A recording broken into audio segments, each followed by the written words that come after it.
So in that way, if we change doneness for ripeness, I want things ripe, but not too ripe. And so much of winemaking culture in the last generation or more would talk about, oh, you don't want to pick too early because things will be green. Again, we're afraid, I think the undertone was, we're afraid the wine will taste green. It will taste unripe. It won't be good. And I'm like, well, I want that asparagus or that pasta more al dente. I want it done, but some might say, that's still a little rare, but I want that kind of almost structural snap, that structural integrity you get in a well cooked pasta, well cooked asparagus or something. So it still has everything to give of its natural self, but it isn't that limp noodle or that sort of stringy overcooked asparagus.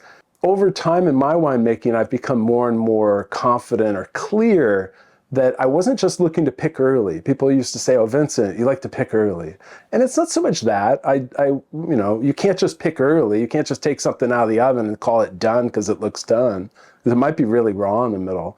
So, using an oven analogy compared to viticulture, you want to farm grapes to be able to be ripe at a lower sugar, at a higher acid, so that you're not just picking early and taking something that truly isn't ripe and might not be for a few weeks, but it's at a chemistry you think you like. If we can see the farming of the fruit so that you're achieving a ripeness at a moderate to lower brick, so you're making a 12 to 13% alcohol wine and not 14 to 15 or more percent alcohol wine, with a natural acidity that is still strong enough to support the wine and really be the structure to display the wine. That's the way I view acid and tannin in wines. They're sort of the frame on which the drapery of the wine can be displayed.